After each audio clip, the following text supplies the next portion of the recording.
Hala sige, magsilayas kayo rito! Mga wala kayong kwenta, mga walang silbi, mga palamunin!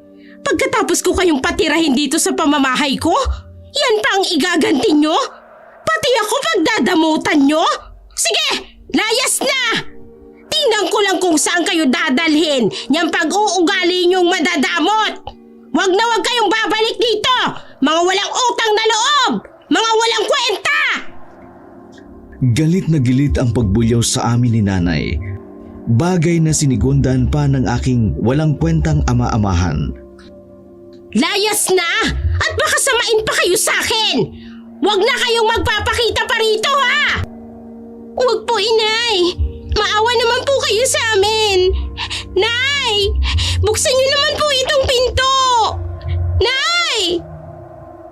Pilit pa akong nagmamakaawa kay inay at Mang Ben habang isa-isa naming pinupulot ang mga damit naming nagkalat sa labas ng aming bahay. Wala akong pakialam sa inyo! Basta ayoko na makita yung pagmumukha nyo rito sa pamamahay ko! Hoy! Nanginginig ang dugo ko sa inyo! Lumayas kayo! Nay! Nay! Napahagulhol na lamang ako noon dahil sa hindi ko malaman kung ano ang gagawin naming mag-asawa. This oras ng gabi nang palayasin kami ni nanay sa aming bahay. Bunsod iyon ng napakatinding galit niya matapos niyang aksidenteng makita ang itinatabi kong kakaunting pera. Perang para sana sa aking nalalapit na panganganak. 7 buwan na rin kasi ang sanggol na nasa aking sinapupunan noon. Alam kong gagamitin lamang ni nanay ang pera para sa kanilang pag-inom ng alak at pagsusugal kasama ni Mang Ben. Ilang buwan na rin, buhat ng pumanaw si Itay, ay nakilala niya ang walang kwentang lalaking iyon. Magmula noon, natuto na rin siya sa mga gawain nito, kagaya nga ng paglalasing at pagsusugal.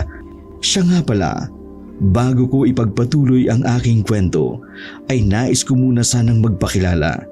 Tawagin niyo na lamang po ako sa pangalang Leia.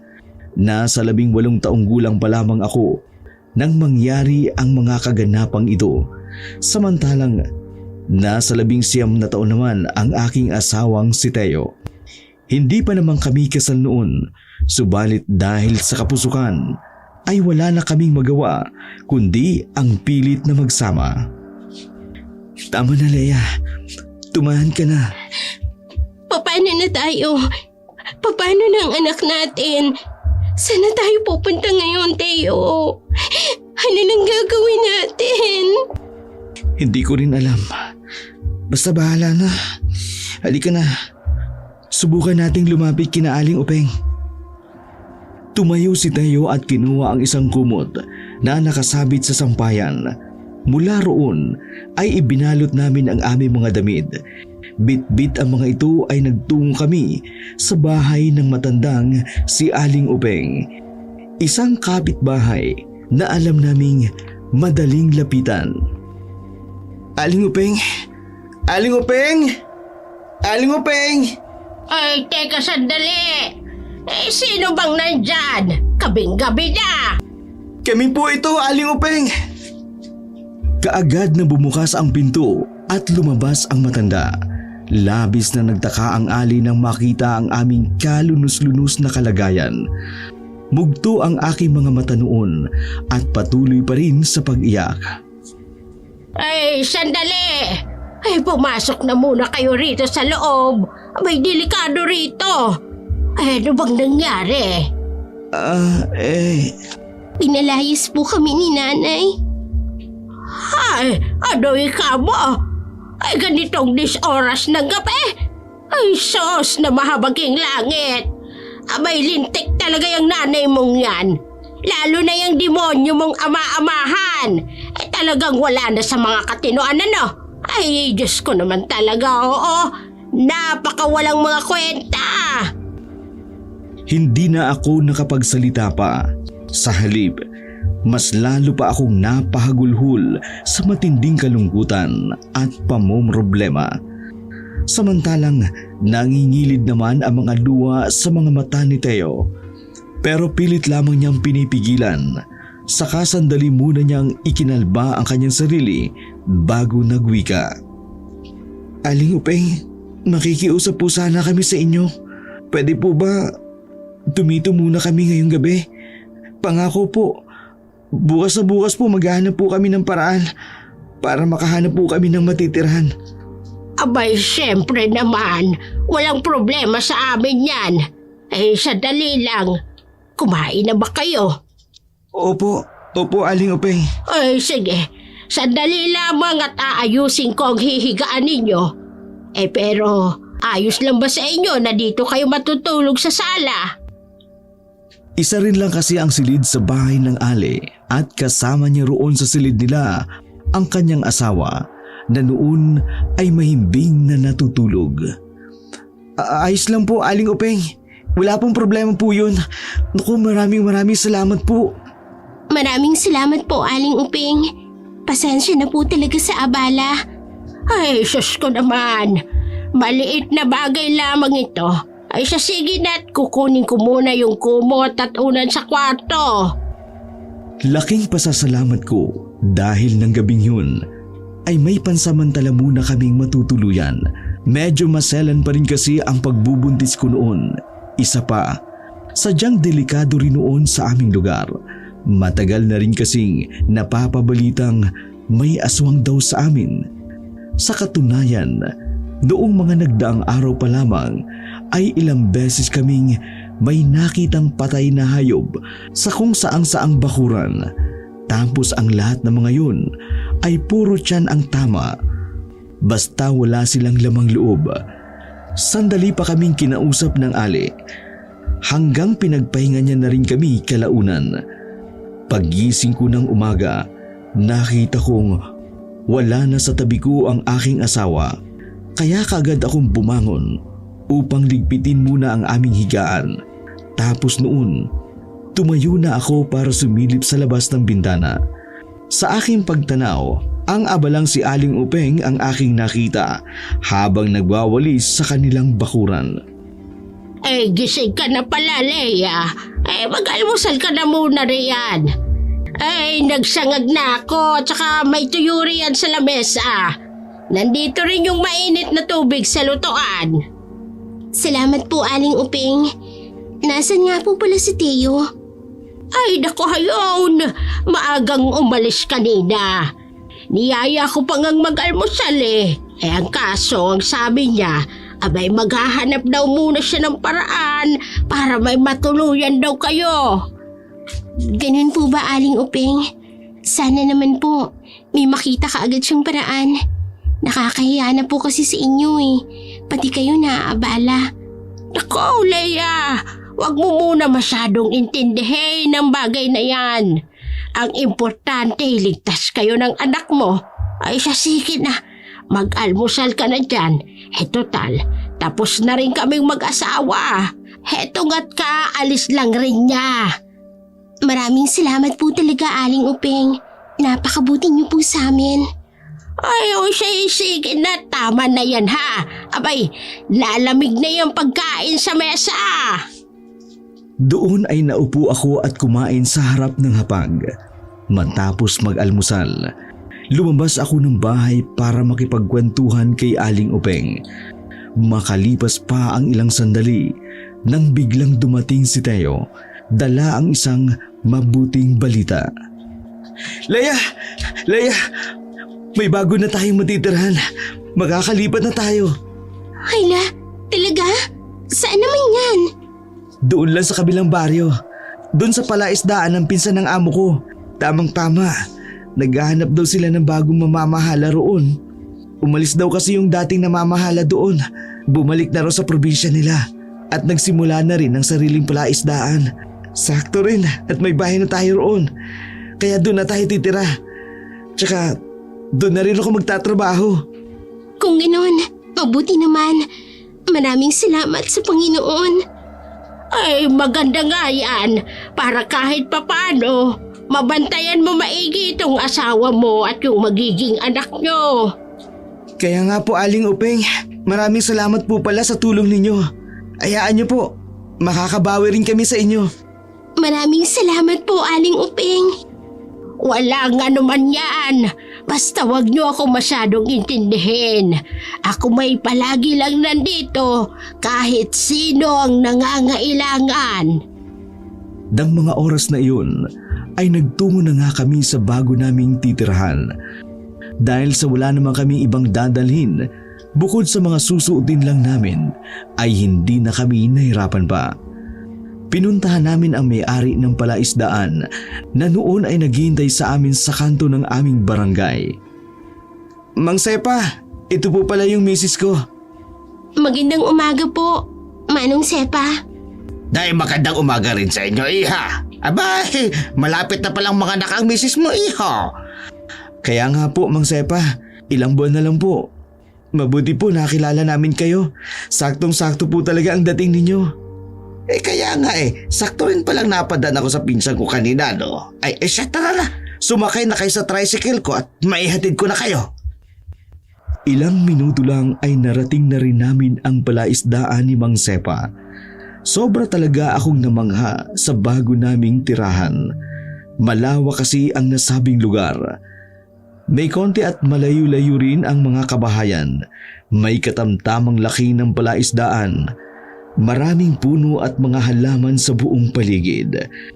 Naruroong nagkalat rin ang ilang mga alagang manok at pato. Bali isang maliit na bahay lang ang aming tutuluyan. Yari sa semento at yero ang bubungan. May maliit na kusina, isang kwarto at may sariling kubeta rin sa loob. Yun nga lang, walang iba pang linya ng kuryente doon. Pero ayos lang dahil ang importante, meron kaming matutuluyan. Wala na rin kaming masyadong poproblemahin sa mga kagamitan dahil may ilang kagamitan na rin na naruroon. May mga kagamitan din sa pagluluto, papag at higaan, mahabang upuang kahoy at kung ano pang pwede naming gamitin. Sige na, iho at iha. Mauna na ako sa inyo, ha? May iba pa akong aasikasuhin.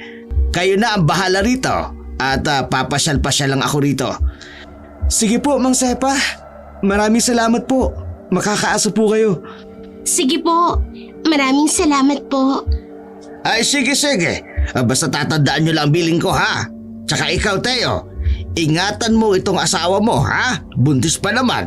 Tapos ilak yung maigi ang mga pinto at bintana sa gabi. Alam nyo na, mahirap nang magpakampante. Opo, Mang Sepa. Sige po. Sandali naming inihatid sa labas si Mang Sepa. Nang tuluyan na siyang makaalis, ay naupo muna kami ni Teo sa upuan na nasa ilalim ng malaking punong mangga sa tapat ng bahay. Ano, Lea? Nagustuhan mo ba dito? Aba, syempre naman, Teo. Sobrang ganda talaga rito. May mga lilim pa at hindi mainit. Saka mukhang hindi tayo mamumroblema sa pang-araw-araw natin. Pwede tayo magtanim ng maraming prutas at gulay kahit saan dito sa labas. Kahit doon sa likod, sa gilid ng palaisdaan. Tapos may iba pang mga tanim na rin dito. Oo naman. Tsaka ang sabi ni Mang Sepa, pwede raw tayong kumuha ng mga isda sa palaisdaan kapag gusto natin. Tsaka isa pa, pwede rin daw tayong magkatay ng mga alagang manok at pato. Basta ang importante lang daw, bantayan natin at alagaan ng mga isda sa palaisdaan. Kung gano'n, sobrang swerte naman pala natin. Mabuti na lang talaga at nagkakilala kayo ni Mang Sepa. Saktong-sakto talaga ang pagkakataon, no? Kaya nga sandali lang. Bibili muna ako ng bigas at ulam natin. Pinahiram niya rin kasi ako ng konting pera. Sobrang bait naman pala ng bagong amo mo. Oo nga sige pala at sandali lang ako. Paglabas ni Teo, sandali muna akong naglibot-libot sa palibot ng bahay. Bali ilang hakbang rin lang mula sa likod ng bahay ang nasabing palaisdaan. Sobrang namangha pa nga ako noon nang tingnan ko ang mga isdang lumalangoy-langoy roon. Mga tilapia ang kasalukuyang naruroon ng mga oras na yun. Matapos nga iyon, nagtungo muna ako sa kusina para tingnan kung ano ang kailangan ko pang gawin. naisip ko magpunas-punas muna upang mabawasan rin ang mga alikabok sa paligid. Bitbit ko rin ang timba at nag-igib ako ng tubig sa posong nasa labas ng bahay. Habang abala ako sa aking ginagawa, dumating na rin si Teo. Dala niya ang bigas, lutong ulam at lutong kanin, kaya kaagad na rin kaming kumain. Oh, Leia! Anong ginagawa mo dyan? Eto, nag-iigib muna ako ng tubig. Maglilinis muna sana ako sa loob. Ay, naku, mamaya na yan. Ako nang gagawa niyan. Huwag ka masyadong magpakapagod. Nakita mo nang hirap ka na gumalaw. May sinigang na bangus dito. Tsaka lutong kanin na lang yung binili ko. Nagugutom na rin kasi ako eh. Halika na, kumain na tayo. O sige, mabuti pa nga. Nagugutom na rin ako eh. Talagang naparami ang kain ko ng mga oras na yon. Sobrang paborito ko rin kasi ang sinigang na bangus. Siya nga pala, Teo. Bakit nga pala parang napatagal ka? Malayo ba yung bilihan ng ulam dito? Kaya nga eh, ang layo talaga kamo. Lagpas isang kanto pa yung pagitan mula rito sa atin. Doon talaga sa labasan yung may bilihan ng pagkain. Pero may tindahan naman malapit dyan sa labas natin. Tsaka buti na lang, may kapitbahay rin tayo rito kahit paano. Ay, ganun ba? Kaya pala. Oo, hindi bale, kahit hindi man tayo bumili ng ulam sa susunod, marami naman tayong pwedeng ulamin rito sa loob ng bakuran. Siya nga pala, ang bakuran namin noon ay napalilibutan ng mga barbed wire o yung matinik na parang alambre. Tapos maraming puno at halaman sa loob at labas ng bakuran. Habang kumakain ay patuloy lamang kami sa pag-uusap ni Teo. Nang matapos na siya ay naglinis na kami ng aming pinagkainan. Ako naman ay muli nagtungo sa labas ng bahay para maupo sa upuan sa ilalim ng punong mangga. Talagang naging paborito kong tambayan ang nasabi ng lugar na iyon. Presko kasi ang simoy ng hangin at malilim. Sakto para tambayan habang nakaupo o nakahiga. Panahon noon ng mangga, kaya hitik na hitik sa bunga ang nasabing puno. Dahil sa matinding pagkakalam ay tinawag ko si Teo. Kaagad naman siyang lumabas, dala ang kutsilyo at ang lalagyan ng asin. Grabe, ang ganda at ang sarap talaga rito. Sobrang swerte talaga natin. Kahit abutin lang natin yung mga mangga oh. Oo nga, kahit magwantusawa tayo niyang mangga, baka mabunsol ka riyan. Huy, grabe ka naman. Ginawa mo naman akong patay gutom. Nang marami na kaming nakuha, ay ipinagbalat na ako ng mangga ni Teo. Talagang sarap na sarap ako noon sa paglantak sa manibal ng bunga nito. Matapos maibsan ang pagkatakam, ay sandali muna kaming nahiga roon. Hindi ko namamalayan, nakatulog na pala ako.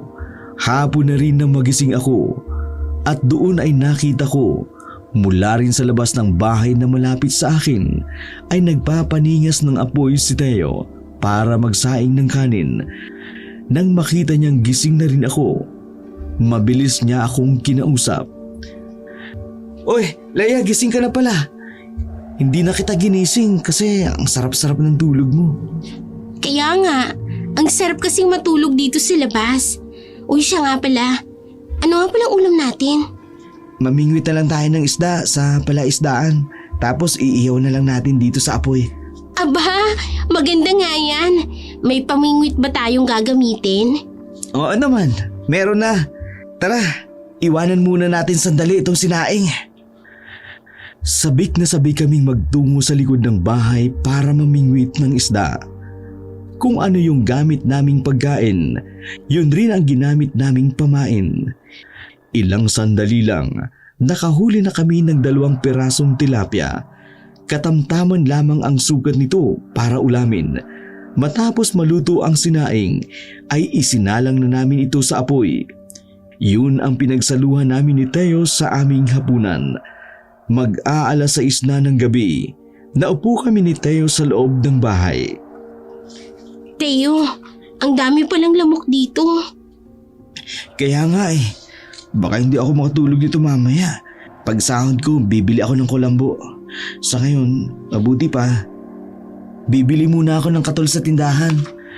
Sige, sasama ako. Eh kaso medyo madilim na rin eh. Baka mahumugan ka pa. Hindi yan.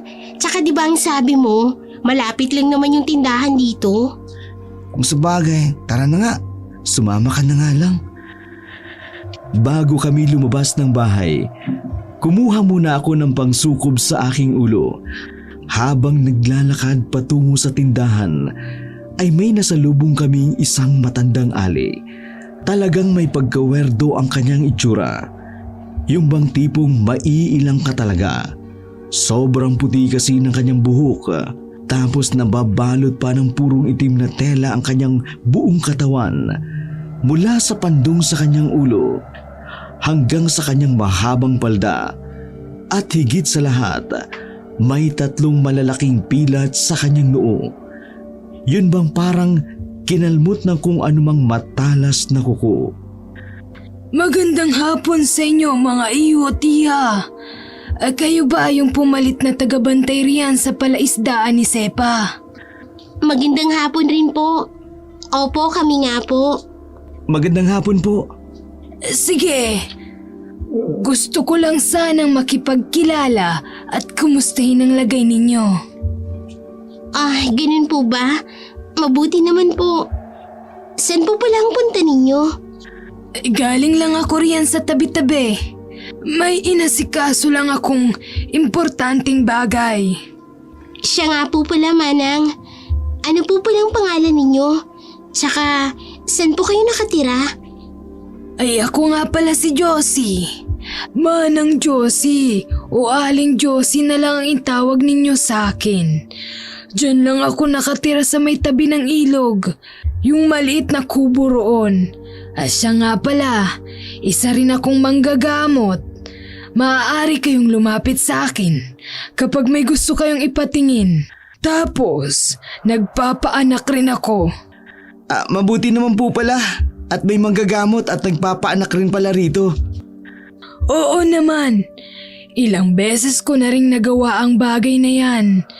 Sa katunayan nga, ay ako pa ang takbuhan ng mga taga rito kapag manganganak na sila. Kahit pa yung iba sa mga kalapit na baryo natin dito. Kung gayon po pala, wala na pala kaming dapat problemahin. Ang swerte po namin pala sa lugar na to. Sandali lang. Ano ba ang mga pangalan yung dalawa? Leia po, Manang. Tapos yan pong mister ko, si Teo. Leia at Teo pala. Isa naman ang punta nyo niyan. Diyan lang po sa tindahan. Bibili lang po kami ng katol. Sobrang malamok pala rito kapag gabi. Sinabi mo pa. Sige na. At bilisan nyo na. Malapit nang dumilim. Magsisimula na sana kaming maglakad nang muling magsalita ang ali. Siya nga pala, Leia, Teo. Muntik kong sabihin sa inyo. Ano po yun, Manang? Na mag-iingat kayong maiki. Saka sa susunod, Iha. Wag na wag ka nang lalabas ng bahay kapag gabi. Tapos isara niyong maigi ang mga pinto at bintana bago kayo matulog. Pagkawi ka noon sa amin ay bigla na lang tuloy akong kinilabutan. Naalala kong malapit lang pala ang bahay ni nanay kung saan may napapabalitang aswang. Bunsod noon, nagpaalam na rin kami sa ali tsaka sandali kaming nagtungo sa tindahan. Pabili? Kayo pala yung bagong lipat yan sa palaisdaan, ano? Oo. Bibili sana kami ng katol. Sige, sandali lang. Kaagad na kumuha ng katol ang tendera, sabay abot nito kay Teo. Oh, teka. Buntis pala itong asawa mo. Bakit sinama mo pa yan dito sa labas? Oo eh. Bakit ba? Basta, delikado. Saka ko na ikikwento sa inyo. Oh, heto na ang sukli nyo. At umuwi na kaagad kayo. Dahil doon, hindi na kami nag-usisa pa. Pero batid naman naming may laman ang kanyang mga pahayag, kaya dali-dali na nga kaming naglakad. Sa aming pagkakandara pa ay halos mapatid pa ako hanggang sa wakas tuluyan na kaming nakapasok sa aming bahay. Teo, nakakatakot rin pala rito, no? Kaya nga pero huwag kang mag-alala. Basta kasama mo ko, hindi kita pababayaang mapahamak. Hindi ko kayo pababayaan ng anak natin. Siya nga pala, napakain mo na ba yung mga isda? Ay oo nga pala, hindi ko nang makalimutan. Sandali lang papakainin ko muna sila. Dito ka lang sandali Pagkalabas ni Teo ng bahay ay naupo muna ako sa harapan ng lamesa. Habang nasa ganong sitwasyon ay inilibot ko ang aking paningin sa buong palibot ng bahay.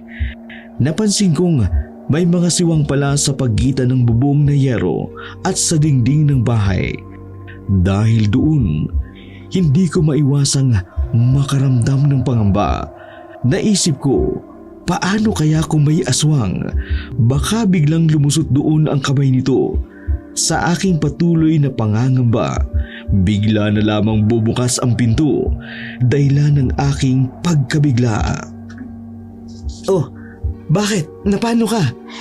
Pambihira ka naman. Nagulat ako sa iyo Akala ko may kung ano na. Ano ka ba? Di naman kita ginulat. Ang sabihin mo, matatakutin ka lang kamo. Natatawang dugon niya sa akin. Sabay kinuha niya ang ilaw at niyaya ako para magtungo sa kwarto. Ilang minuto lang ang lumipas ay nakatulog na rin si Teo. Samantalang ako noon ay hindi pa rin mapakali. Hindi ko alam pero parang may kung anong bagay ang bumabagabag sa aking isipan. Siguro nga'y namamahay lang ako noon. Ang isa pa'y medyo maaga pa naman.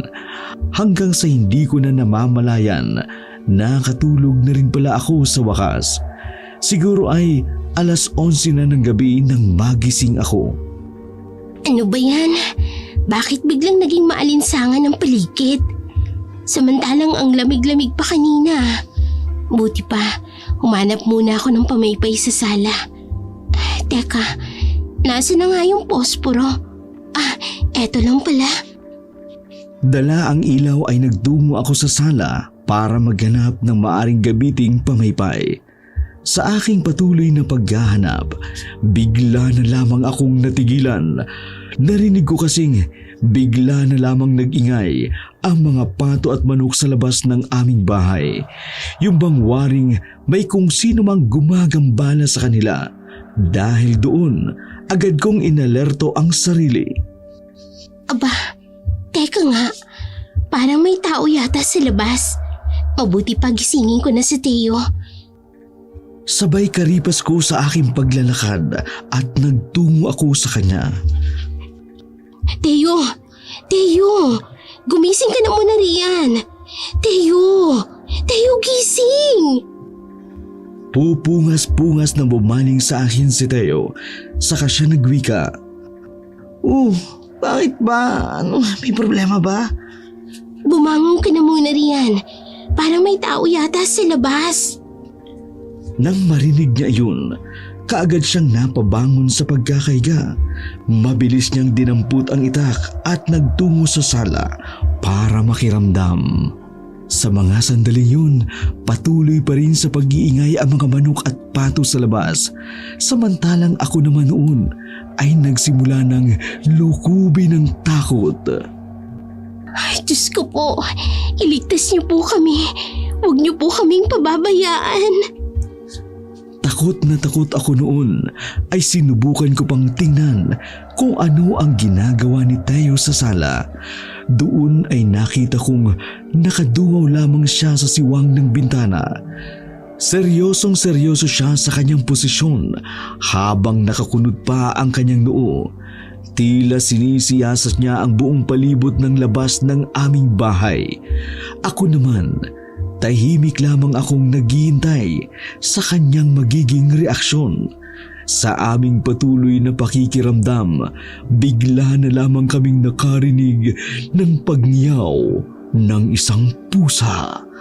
Kaya maging ako man ay napadungaw na rin sa mga siwang ng bintana. Mula sa labas ay nakita kong naglalakad ang isang pusang kulay itim. Doon lang rin namin natanto na pusa lamang pala ang nasa labas. Ay, pusa lang pala. Akala ko talaga may kung ano na. Teo, buti pa lumabas ka muna. Bugawin mo muna yung pusa. Baka mamaya niyan, tirahin pa yung mga manok at pato sa labas. Sandali lang, Leia. Huwag ka muna mag-iingay. Ha? Bakit, Teo? Hindi tayo sigurado kung pusa nga labang talaga ang nasa labas. Paano hindi sigurado? Di ba pusa lang naman yan? Baka nakakalimutan mong kaya rin magpalit ng anyo ng mga aswang. Kaya rin nila maging ibon o di kaya pusa. Nanlaki ang aking mga mata dahil sa tinura ni Teo. Tuloy ay napatakip na lamang ako ng bibig, muling napadungaw sa mga siwang ng bintana. Kung ganon, anong gagawin natin? Lalabas ako. Haharapin ko siya. Lalabas ka? Nasisiraan ka na ba? Paano kung aswang nga yan talagang nasa labas? Sa tingin mo may laban ka sa kanya? Kapag bumalik na siya sa tunay niyang itsura? Huwag ka mag-alala. Ako nang bahala. Sandali lang ha. Teka lang, teka! Saan ka pa pupunta? Kukuha lang ako ng asin. Sandali lang, Teo. May magagawa ba yung asin na yan sa aswang? Oo, sasabuyan ko siya. Tapos kapag nasaktan siya, ibig sabihin nun, aswang talaga siya. Paano kung... Hindi na ako pinatapos pang magsalita ni Teo. Dali-dali siyang nagtungo sa kusina para kumuha ng asin. Bago pa man siya lumabas, ay pinapasok niya muna ako sa kwarto. Saka binigyan ng kutsilyo at asin. Gamitin ko raw iyon para kung sakali mang may mangyaring masama sa kanya. Sinubukan ko pa siyang pigilin noon, pero talagang nagpupumilit pa rin siya. Huwag ka nang lumabas, Teo. Dito na lang tayo. Natatakot ako eh. Please, huwag mo akong iwanang mag-isa rito. Saka baka mapahama ka. Ano na lang ang mangyayari sa amin ng anak natin kapag may nangyari sa'yo? Kaya please, huwag ka nang lumabas. Sige na. Hindi pwede, Leia. Kailangan kong harapin ang nilalang na yun. Hindi tayo pwedeng magpakita ng takot sa kanya. Dahil kung hindi ako kikilos ngayon, siguradong babalik at babalik siya. Hindi siya titigil hanggat hindi niya nakukuha ang gusto niya. Pero Teo, natatakot ako. Huwag mo na akong iwan dito, please. Dito na lang kasi tayo sa kwarto. Pabayaan mo na lang siya. Dahil sa desidido talaga siya, wala na akong nagawa pa. Takot man ay pinilit ko na lamang kalmahin ang aking sarili. Naroong nagkubli lamang ako sa gilid ng isang aparador habang patuloy na nagdarasal. Diyos ko po, Panginoon ko, huwag niyo po kaming pababayaan. Bigyan niyo po kami ng gabay. Huwag niyo pong pababayaan na may mangyaring masama kay Teo. Panginoon, tulungan niyo po kami. Iligtas niyo po kami. Ama namin, sumasalangit ka. Sambahin ang ngalan mo. Mapasa amin ang kaharian mo. Patuloy ako noon sa aking pagdarasal nang marinig ko ang kalmadong tinig ni Leo sa labas. Ano? Aswang ka ba talaga? Akala mo natatakot ako sa'yo? Eto! Saluin mo asin ko! Hanggang sa narinig ko ring nagsaboy na nga siya ng asin. Ilang sandali pa'y muli siyang nagwika. Pusa lang pala. Sige na, alis na! Shoo! Alis na dito! Nang tuluyan niyang maitaboy ang nasabing pusa, kaagad siyang bumalik sa loob ng bahay. Ano, Teo? Pusa lang ba yung nasa labas? Usisa ko sa kanya para kumpirmahin ang mga kaganapan. Oo, Leia. Pusa lang yun. Kaya yan, pinalis ko na. Tsaka baka kainin pa ang mga sisiw. Ganun ba? Saan naman siya nagpunta? Ayun, tumakbo palabas ang bakod natin. Mabuti naman pala kung ganun. Sige na, natulog na ulit tayo. Bago pa man ako bumalik sa higaan, naalala ko pang naghahanap nga pala ako ng pamaypay kanina. Pero naguluhan lang ako dahil sa alinsangang nararamdaman ko ay bigla na lang nawala. Sa halip ay napalitan ng ginaw, kaya hindi na ako tumuloy pa sa sala. Sa halip ay nahiga na ako sa tabi ni Teo sa papag. Kinaumagahan, maaga kaming nagising. Matapos mag-almusal ay nagpakain muna kami ng mga isda ni Teo. Ako naman noon ay nagsimula na sa pagwawalis sa loob ng bakuran. Kahit medyo maselan man ang pagbubuntis ko, gusto ko pa rin magkikilos. Sobrang ganda talaga ng pakiramdam ko ng umaga na yun. Napaka-presko talaga. Ang ganda ng buong paligid. Isa pa, wala kaming problema sa aming kakainin dahil halos bigas lang ang kailangan namin dahil maraming ang pagkain doon. Matapos magpakain ni Teo ng mga isda, kinuha niya ang walis sa akin upang siya na ang magpatuloy ng aking ginagawa. Samantalang naupo naman ako sa upuan sa ilalim ng mangga. Siya nga pala, Leia. Oh, bakit? Mamaya pagkatapos ko rito, pupunta tayo sa bayan. Mamimili tayo ng mga gulay na pwede nating gawing pampunla. Oo nga, mabuti pa nga. Para kahit papano, makapagsimula na tayo sa pagtatanim dito. Para madagdagan na rin yung mga gulay na naririto sa loob ng bakuran. Sige, tatapusin ko lang to sandali.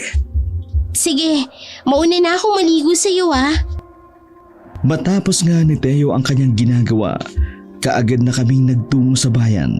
Medyo malayo pa noon ang kailangan naming lakarin bago kami makasakay ng jeep. Sa aming paglalakad, patuloy lang kami sa pag-uusap hanggang sa natigilan kami nang may sumalubong sa amin na isang matandang lalaki. Iho-iha, para ngayon ko lang kayo nakita rito. Mga bago kayo, no? Oo Manong, dun po kami sa palaisdaan ni Mang Sepa. Bali kami po yung bago nagbabantay doon. Ay, oo. Malapit lang pala kayo sa bahay namin. Doon lang kami sa ikalawang bahay na malapit sa inyo. Doon sa maraming puno ng niyog. Iha, ilang buwan na yung nasa tiyan mo? 7 buwan na po.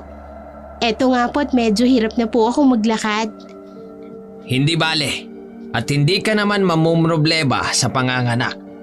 Total, may kumadro na naman tayo rito. Saan nga pala ang punta ninyo? Diyan lang po sa bayan. Mamimili po kami ng mga gulay na pwedeng pampunla. Ganon ba? Bakit hindi na lang kayo pumunta sa bahay? Maraming tanim na gulay at mga butong pamunla ang asawa ko. Pwedeng-pwede kayong humingi sa kanya. Sigurado akong bibigyan niya kayo. Tsaka kumpleto na rin kami sa mga gulay. Huwag na po, nakakaya naman po sa inyo. Pupunta na lang po kami sa bayan. Kaya nga po Manong, sa susunod na lang po siguro. Hindi na, huwag na kayong mahiya. O sige na, sumabay na kayo. Halina kayo't huwag na kayong mahiya. Maliit na bagay lang naman yon. Sandali muna kami nagkatinginan ni Teo. Nang napatango ako sa kanya, kaagad siyang bumaling sa matanda. Sige po, para hindi na rin po kami pumunta sa bayan. Salamat po Manong. Sa aming patuloy na paglalakad ay patuloy rin kami sa pag-uusap. Nagpakilala pa ang matanda bilang si Mang Boy. Mang Boy, kilala niyo po ba yung nakatira ron sa tinitirhan namin ngayon? Oo naman. Nang makarating kami sa kanilang bahay, kaagad niyang tinawag ang kanyang asawa na noon ay katatapos lamang magwalis sa kanilang bakuran. Ang kanyang asawa raw ay si Aling Ana. Matapos kaming magkakilanlan ay sinabi ni Mang Boy ang aming pakay. Bagay na ikinatuwa naman ng Ali. Hay hali kayo ay sumunod kayo sa likod para makita ninyo ang mga tanim ko. Ay siguradong magugulat kayo sa dami nito. Sige po Manang. Si Teo noon ay abala sa pakikipag-usap kay Mang Boy, samantalang ako naman ay sumunod ako sa Ali. Pagkarating namin sa kanilang likod bahay, talagang labis akong namangha. Sa bakuran nila ay medyo marami ng gulay, subalit sa likuran ng kanilang bahay, naruroon ang samot-saring tanim ng mga halaman at gulay. Sobrang natuwa talaga ako na pagmasdan ang nasabi ng tanawin. Ay nako, Hayano, sige na. Pumitas ka na ng kahit anong gusto nyo. Wow, grabe naman po pala rito. Sobrang dami po pala ng tanim ninyo. Ang gaganda at sariwa pong lahat. Halatang alaga nyo pong mabuti. Abay siyempre naman, kung minsan nilalako rin namin yan. Meron kasing nag-aangkat na mga suki namin dito. Tapos sila nang bahalang mamitas ng gusto nila. Saka na lang nila babayaran kung ano yung nakuha nila. Kung ganun po, bibili na rin po kami sa inyo, Manang. Babayaran na lang po namin kung ano man yung makuha namin. Ay nako, hindi na kailangan. Basta taga rito sa lugar natin, abay libre lang. Kaso, may kanya-kanya rin silang tanim dito Pero sa inyo, kahit gaano pa karami ang kunin ninyo. Nakakahiya naman po talaga sa inyo. Nako, huwag ka na mahiya. Marami naman yan Ay sige na, tutulungan na kitang mamitas. Dahil doon ay sobrang nasabik talaga ako. Medyo mabagal man ang aking paggalaw, ay hindi na ako nagdalawang isip na mamitas ng aming mga kakailanganin. Makalipas ang ilang sandali, natapos na rin kami sa wakas. Pagkarating namin sa harap ng bahay, narat na naming nag-iinuman pala sina Teo at Mang Boy. Tuwang-tuwa naman akong ipinakita sa kanila ang aming napamitas. Wow, grabe Leia. Sinamantala mo naman yata ang kabaitan ni Aling Ana. Hindi ka talaga nahiya. Mukhang pinakyaw mo na mga tanim nila. Uy, hindi Si Aling Ana kayang pumitas ng mas maraming yan. Konti lang naman yung sakin Ay, oo nga. Kusa ko naman talagang ibinigay yan kay Leia. Saka ang unti pa nga niyan Halos wala ngang bawas yung mga tanim ko. Masaya kaming nagtawanan at nagkwentuhan noon hanggang sa nalipat na ang aming usapan sa mga kababalaghan. Hala, talaga po? Ano pong ginawa nila sa aswang nung nakita nila? Ano pa? Di hinabol nila ng itak. Tapos po, ayun, nakatakas.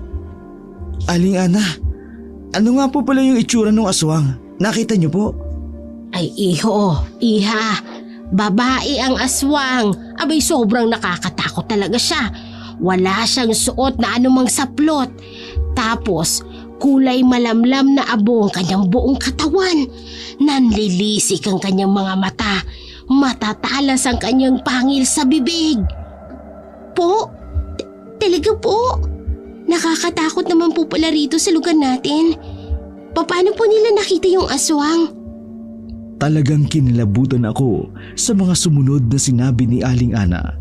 Hindi namin alam na maaaring nakasalamuhan na pala namin ang nasabi ng nakatatakot na nilalang. Ganito kasi yan. Kasalukuyang ipinagbubuntis ni Isabel yung sanggol na nasa sinapupunan niya. Siya yung nakatira malapit dun sa tindahan. Abay tapos isang gabi, may narinig daw silang mga kalusko sa bubungan ng bahay nila. Nung kalaunan, nawala naman daw. Pero nung mga sumunod na gabi pa, abay nagtuloy-tuloy pa yung ganong kaganapan. Talagang hindi sila tinitigilan ng aswang. Isang araw, naisip nilang sabihin yun sa tatay ni Isabel. Kaya yun, doon rin natulog sa kanila yung tatay niya. Tapos, inabangan nila yung aswang. Sakto namang hindi natulog yung tatay niya. Kaya nung narinig nila yung mga kaluskos, abay galit na sumigaw yung tatay niya na may dalang itak. Pagkalabas niya, nakita niya nga yung aswang na nakadapa sa bubungan. Hanggang sa nagsisisigaw na siya. Kaya nagsilabasan na rin yung mga tao sa paligid. Abay pati nga kami napunta ron. Ay, grabe talaga. Kinilabutan talaga ako. At hanggang ngayon, kinikilabutan ako kapag naaalala ko. Ay, grabe! Tapos po, Aling Ana, ano pong ginawa nila sa aswang? Ay, so, ayun na nga. Eh di, galit na yung mga tao. Tapos, pati itong si Mamboy ninyo, abay pinagbababato rin yung aswang. Hanggang sa sinubukan pang manlaban ng aswang. Eh kaso, ang daming bato. Kaya talagang nasapul siya. Tapos, sinubukan niya pang tumalon sana para tumakas. Eh pero, bumagsak na lang siya bigla sa damuhan. Ay nako, kamulat-mulat ninyo. Biglang tumakbo palayo yung kulay itim na pusa. Hanggang sa nakatakas na siya. Hanggang sa muli kong naalala yung itim na pusa nitong nagdaang gabi lang. Pusang itim? Sandali nga. Teo, hindi ba't? Oo, pero parang imposible. Eh bakit? Ano bang nangyari? May nakita ba kayong pusang itim? Ay oo nga. Meron ba kayong nakita? Ay saka, wala ba siyang kakaibang ginawa? Nitong kagabi lang po kasi, bigla na lang po akong nagising. Kasi po pakiramdam ko, parang sobrang alinsangan. Kaya pumunta po ako sa sala para po maghanap ng pamaypay.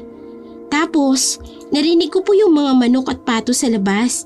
Kaya po ginising ko itong si Teo. Ang sabi niya po pusang itim lang daw yung nakita niya. Tapos sinabuyan niya pa nga po ng asin eh. Kaso wala naman daw pong nangyari. Eh sa kabuti na lang po na itaboy niya. Ay Diyos ko! Mahabaging langit! Nako! Iho! Wag na wag mo nang uulitin ang ginawa mo! Bakit naman po huwag niyang uulitin? Hindi mo ba alam na muntik na kayong mapahamak? Paano kung totoong aswang na pala ang kaharap ninyo? Saka isa pa sa mga senyales na may aswang, yung mga kakaibang huni sa paligid. Nag-iingay yung mga alagang hayop. Tapos yung maalinsangang kagaya ng naramdaman mo, Lea. Eh Manong, wala naman pong nangyari nung sinabuyan ng asin ni Teo. Wala nga. Pero hindi sa lahat ng oras gumagana ang ganoong pamamaraan. Maaring sa mga mababang antas ng aswang, uubra yan. Pero sa mga supog at matataas na antas, baka ipangpaligo pa yan sa katawan nila. Kaya hindi nyo rin talaga masabi. Basta huwag kayong pakasisiguro. Naku, mabuti na lang talaga at hindi kayo napahamak. Sa susunod kapag ganon, abay wag na wag mong iiwan itong asawa mo. Naku talaga naman, buntis pa naman. Doon lang namin napagtanto na muntik na pala talaga kaming mapahamak. Pero mabuti na lamang na itaboy pala ni Teo ang nasabi ng itim na pusa.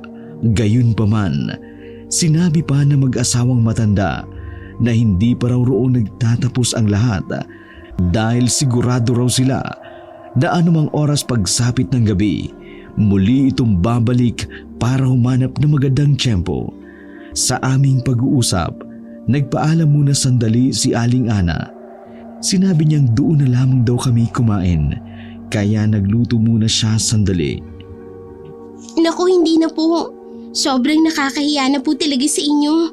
Sobra-sobra na po itong naibigay ninyo.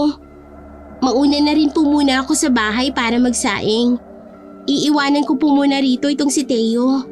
Hindi na, Iha. Dito na kayo kumain itong si Teo. Abay kaya nga, sandali lang naman akong magluto. At saka puro gulay lang ang uulamin natin. Dahil sa pagpupumilit nila, wala na kaming nagawa kundi ang pumayag. Kaya naman, nagpatuloy ang aming pag-uusap. Napansin kong parang dalawa lang silang mag-asawa ang naroon.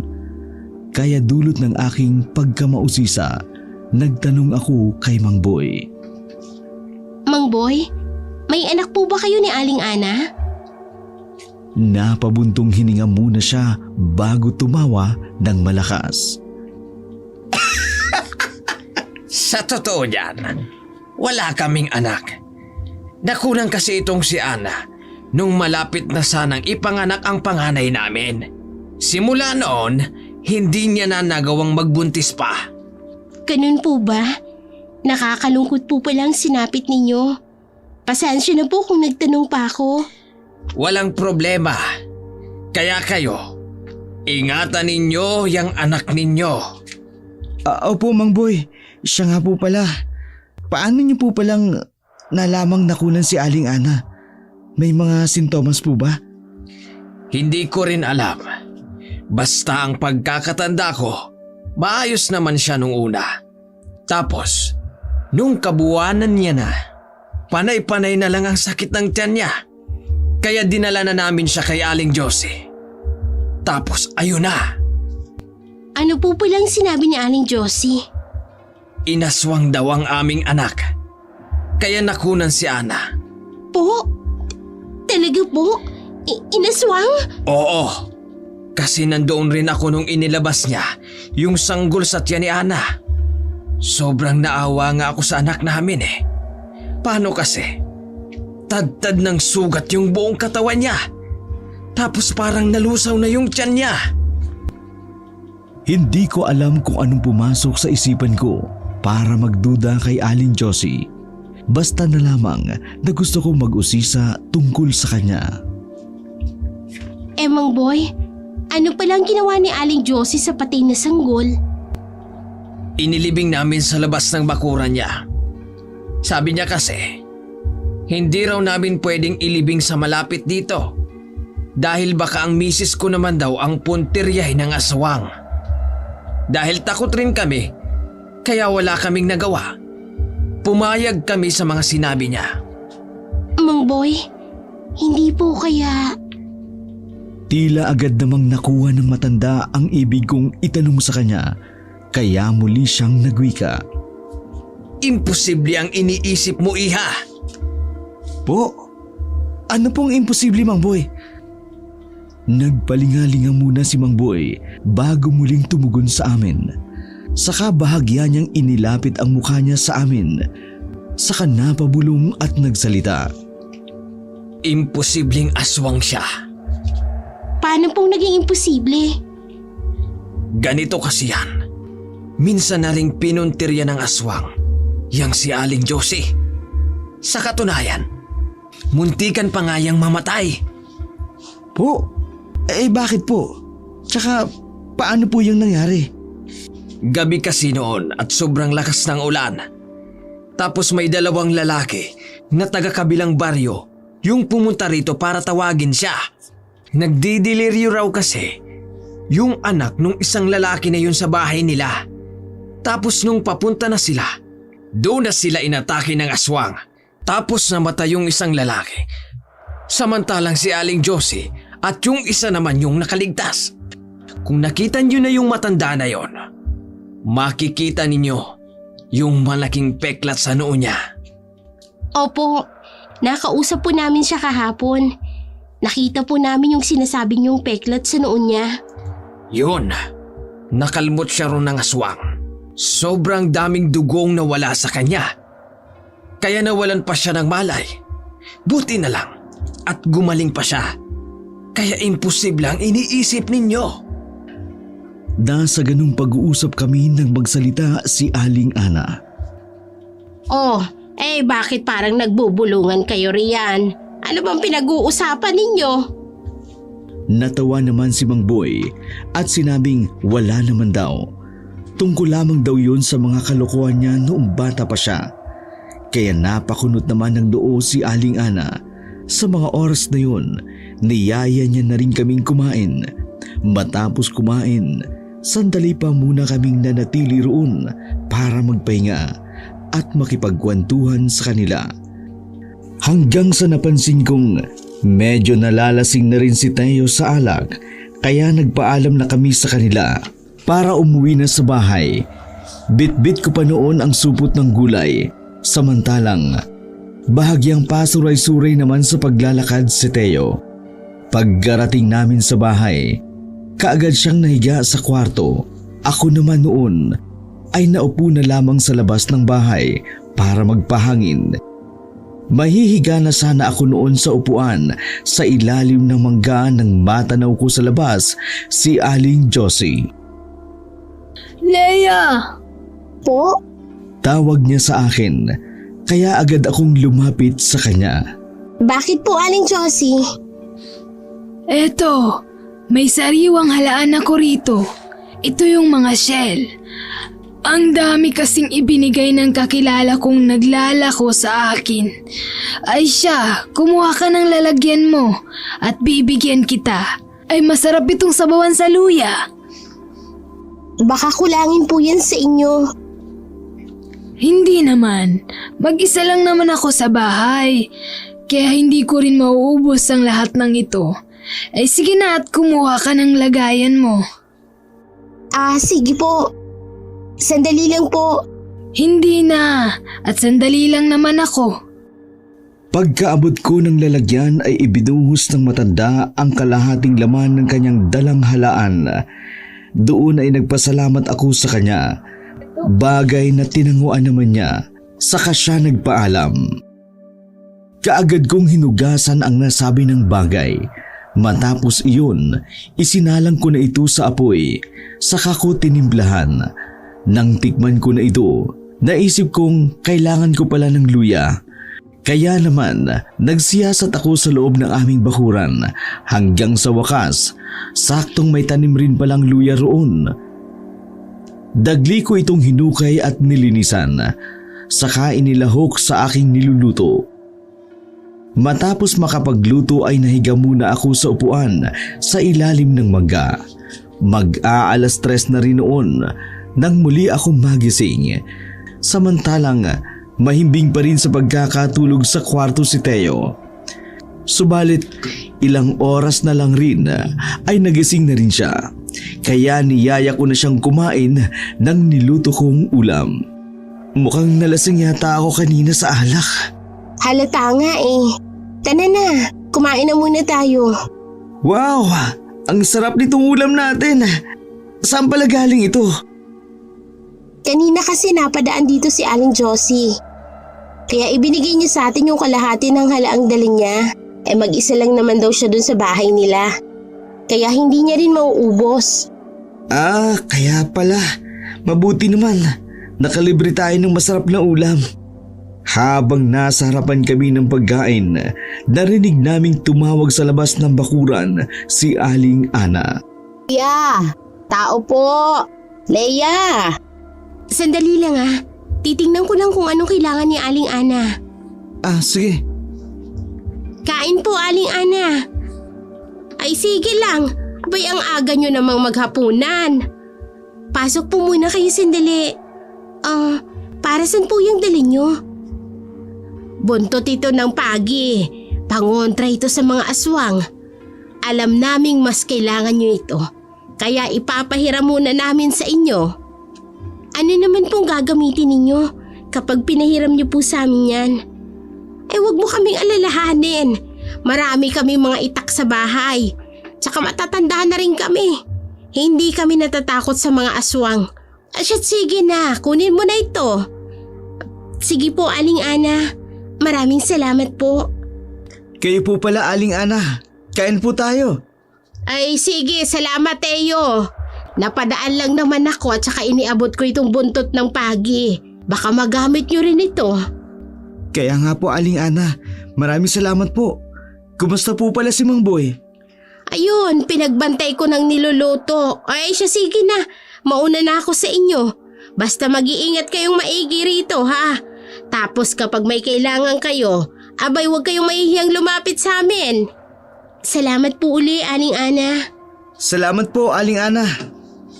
Sandaling sinuri pa ni Teo ang nasabing bagay na pinahiram ni Aling Ana.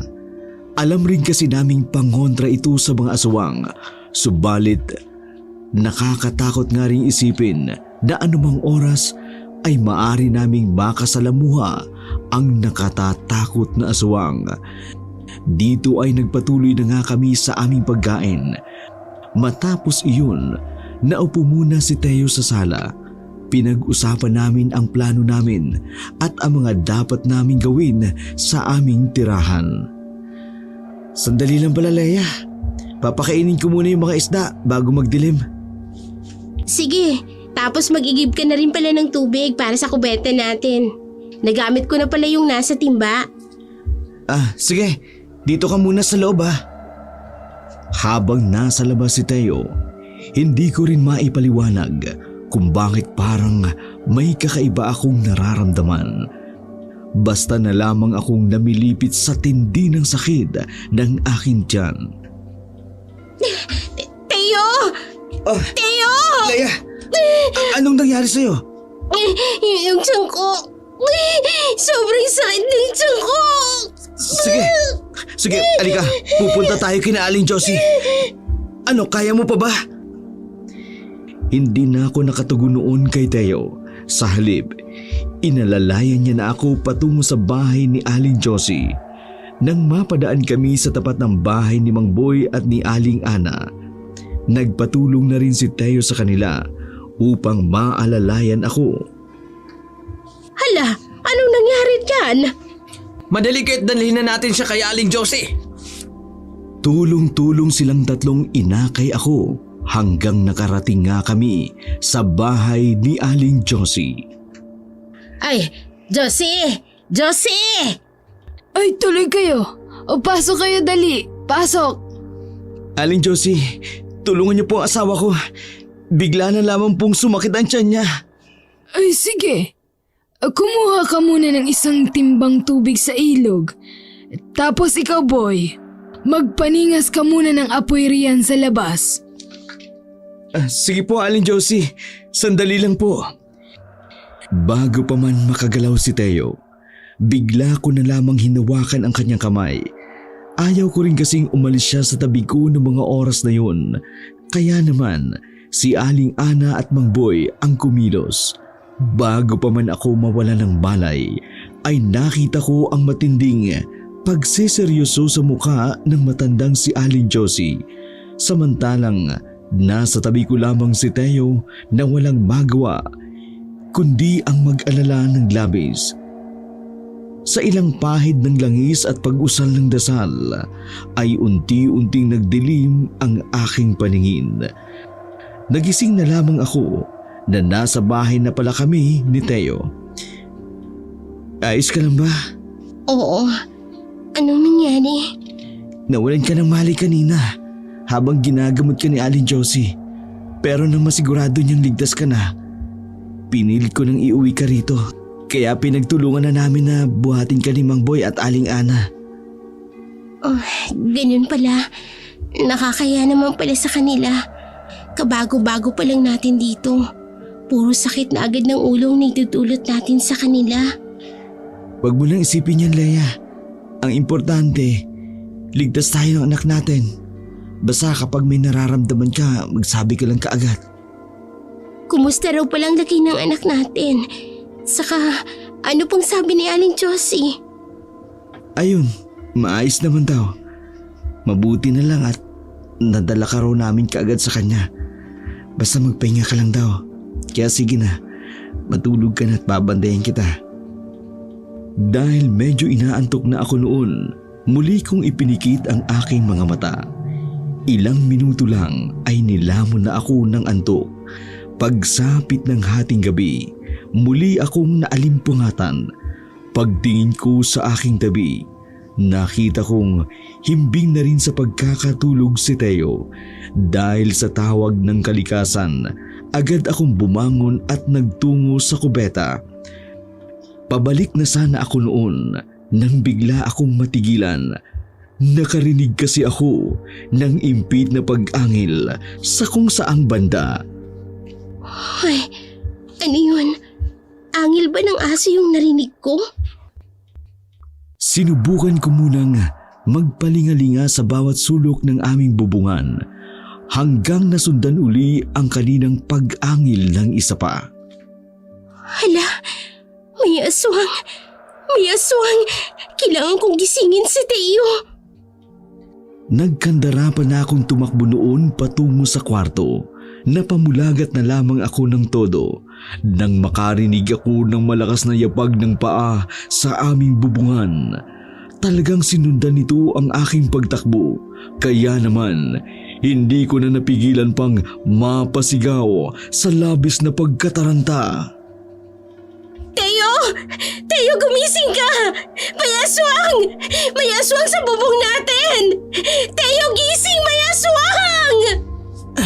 Leia, ano nangyari? Sabay taranta niyang dinampot ang bundot pagi at ang itak mula sa kanyang magkabilang kamay, saka mabilis na bumaling sa aming bubungan.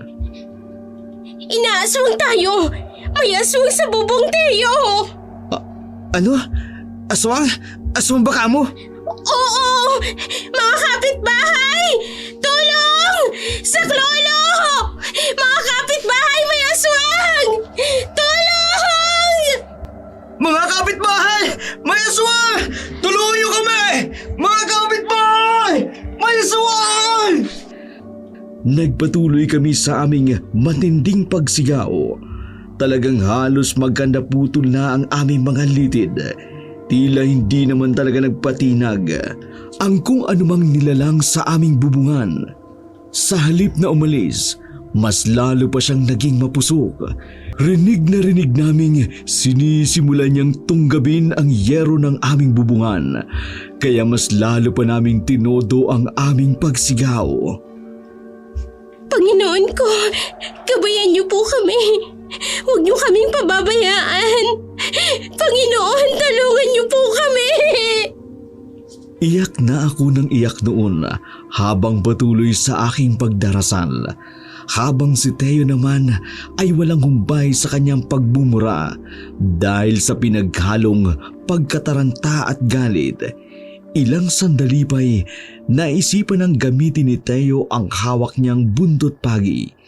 Ilang ulit niyang hinagupit ang aming bubungan gamit ito.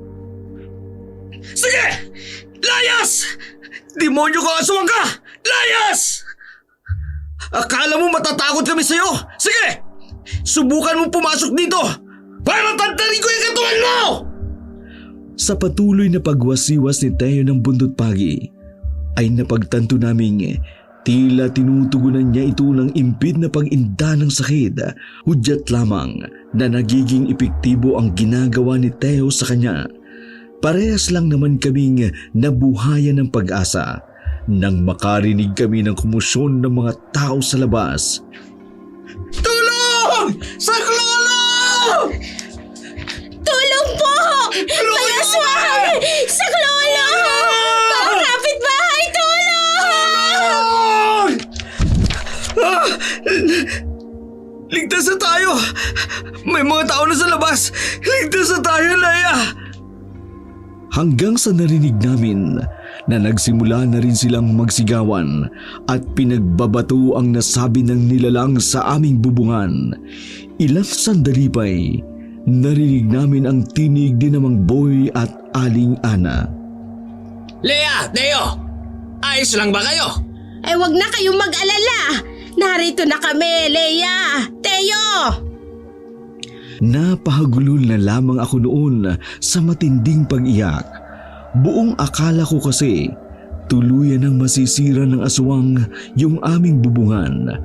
Sobrang hindi pa rin talaga ako noon makapaniwala sa mga nangyari. Sandali namang tumayo si Teo at pinagbuksan sina Aling Ana. Bumungad sa amin ang mag-asawa na parehas na may bitbit ng itak, samantalang sa labas daroon na rin ang iba pang mga kalalakihan na may kanya-kanyang sandata. Ano? Kumusta kayo? Leia, ayos ka lang ba? Napayakap na lamang ako noon kay Aling Ana habang patuloy pa rin sa aking pag-iyak. Samantala naman, nagpatuloy pa sa paghabol sa aswang ang iba pang mga kalalakihan, maging si Mang Boy nagpaalam muna sandali para tumulong sa kanila. Teo! Dito ka na lang. Kami na ang bahalang humabol sa aswang na yon. Bantayan mo na lang sila rito. Sige na at baka makawala pang aswang. Pagkaalis ni Mang Boy, ay naiwan kaming tatlo ni na Aling Ana at Teo sa loob ng bahay. Sige na, Leia. Kumalma ka na. Ligtas ka na. Saka andito na kami para bantayan ka. Kaya huwag ka nang matakot. Hindi pa rin ako nakatugon noon sa kanya. Basta patuloy ako sa aking pag-iyak. Si Teo naman ay palakad-lakad lamang sa loob ng bahay habang hawak-hawak ang itak at ang buntot ng pagi. Halatang halata sa kanya ang matinding pagkabalisa at pag-aalala. Sana mahuli nila ang aswang na yun. Talagang tatagain ko siya kapag nakita ko siya.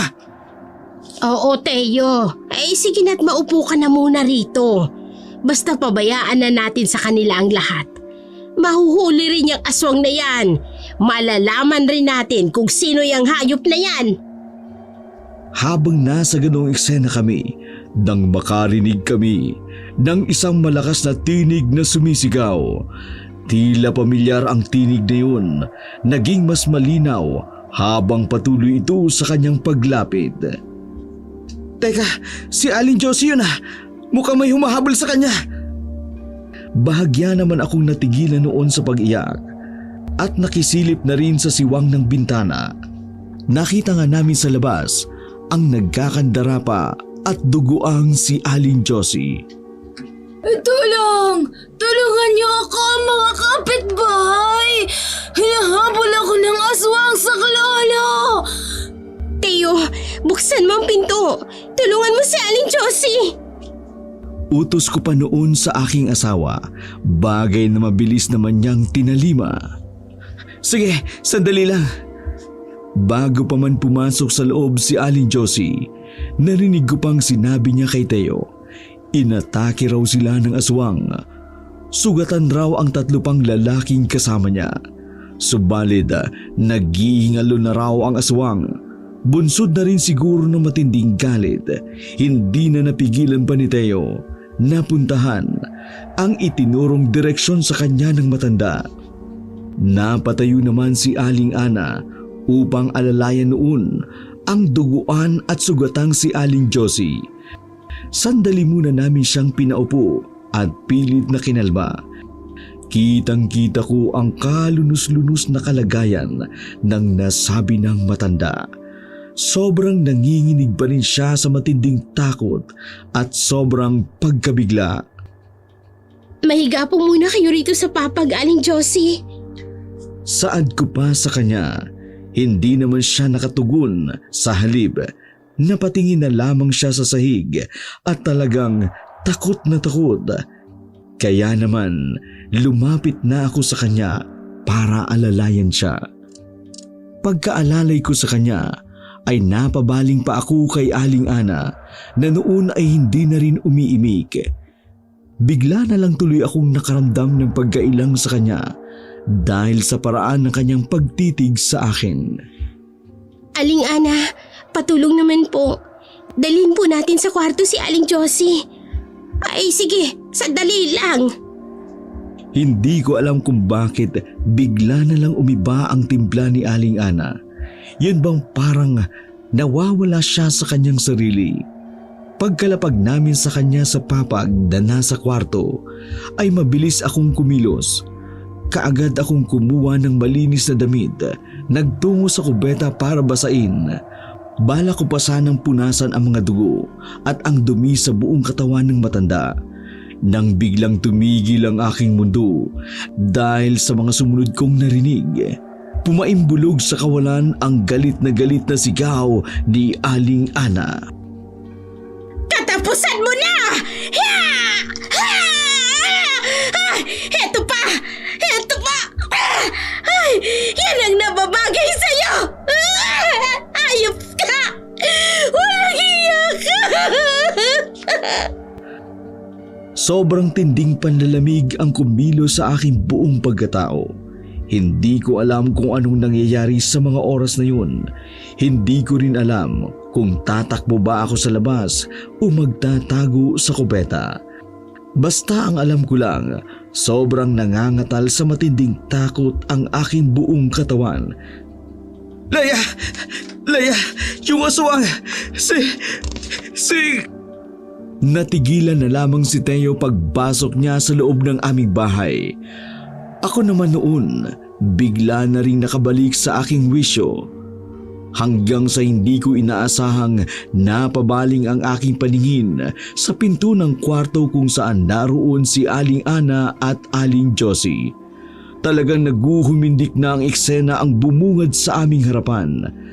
Sa tindi ng aming pagkagitla, napamulagat na lamang kaming parehas ni Teo. Sabay kaming napaluhod ni Teo dahil sa aming matinding panghihina. Kasunod noon, napaluhod na rin si Aling Ana na noon ay punong-puno ng dugo sa kanyang mga kamay hanggang sa kanyang itak. Tadtadin ng maraming tilamsik ng dugo ang kanyang mukha at kamiseta. Napatulala na lamang siyang napatingin sa sahig ng bahay. Ilang sandali pa'y muli naming narinig ang tinig ng mga nagkakagulong mga kalalakihan. Si Aling Josie! Si Aling Josie ang aswang! Naku, patayin natin yan si Aling Josie! Siya pala yung aswang! Hanapin nyo! Hanapin nyo! Nang bigla na lamang pumasok sa loob ng bahay si Mang Boy. Ana! Ana! Napanganga na lamang ang matanda sa nakitang kalagayan sa loob ng nasabi ng kwarto. Sa kanyang paglapit roon, ay kunot noon niya pang sinuri ang sitwasyon hanggang sa tuluyan niyang paglapit sa kanyang asawa ay napayakap na lamang ito ng mahigpit at nagsimulang umiyak. Sa wakas, tuluyan na ring napatay ang salot na aswang. Nagawa siyang mapatay ni Aling Ana gamit lamang ang kanyang itak hanggang sa nagsimula na ring magsipasok ang mga tao sa aming bahay. Lahat sila sadyang nagulat dahil sa inabutan nilang mga eksena at mga natuklasan.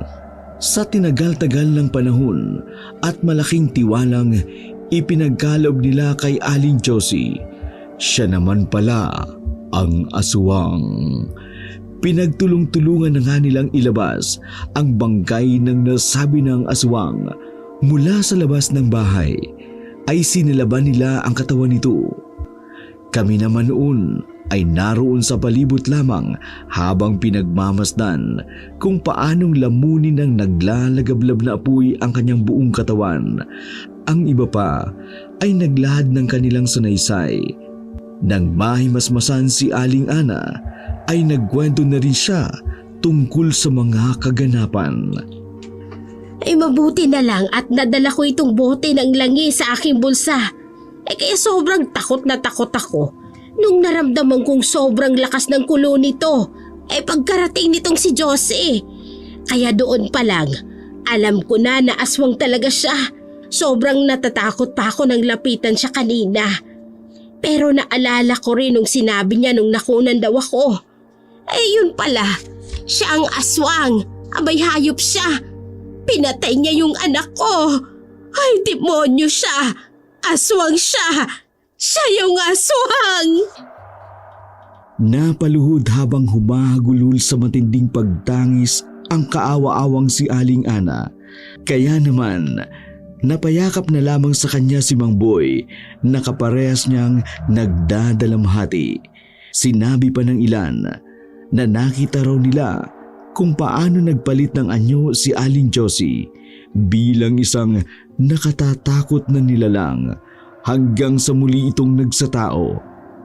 Kaya raw siguro ito nagtungo sa akin dahil ako raw talaga ang pinakapunterya nito. Naghahanap daw lamang ito ng magandang tiyempo at balak sanang tumakas kung magtatagumpay man sakali. Mabuti na lang daw at naging alerto itong si Aling Ana kaya nagawa niyang mapatay ang nasabi ng nilalang. Dagdag pa ng isa na malamang raw ang malaking peklat sa noo ni Aling Josie ay ginawa lamang niya sa kanyang sarili para mapaniwala ang lahat na minsang nabiktima rin daw siya ng aswang para hindi na nila isiping siya nga ang hinahanap nilang nilalang. Matapos ang nasabing insidente, naging mapayapa na rin ang aming lugar. Naging mas malapit na rin lalo sa bawat isa. Sa awa ng Diyos, ligtas ko ring naipanganak ang isang malusog na sanggol na lalaki. sa parehas na lugar na rin naming piniling ipagpatuloy ang aming buhay. Samantala, isang araw, bumisita na lang sa amin si nanay. Sinabi niyang ilang linggo na raw na namatay si Mang Ben, ang aking ama-amahan. Sobrang nagsisisi raw si nanay dahil sa lahat ng kanyang mga nagawa. Bagay na kaagad ko rin namang pinatawad. Base kasi sa paraan ng kanyang pananalita, ramdam ko kaagad ang kanyang tuluyang pagbabago ng matinding pagsisisi. Buhat rin noon, naging mabuti na rin ang ugnayan namin ni nanay. Paminsan-minsan, bumibisita rin siya rito sa amin. Kung minsan, kami naman ang bumibisita sa kanya. Nakita rin ni Mang Sepa na may-ari ng palaisdaan ang aming matinding pagsisikap sa kanyang palaisdaan. Kaya bunsod ng kanyang labis na tuwa sa amin, pumayag siyang ibenta sa amin ang nasabi ng lugar. Buwan-buwan ay hinuhulugan namin ito sa kanya hanggang sa lumipas pa ang ilang taon. Tuluyan na ring napasa amin ang nasabi ng palaisdaan. Hanggang dito na lamang po ang aking kwento. Sana po pansamantalang nakapagdulot ito sa inyo ng kaunting takot at kasiyahan.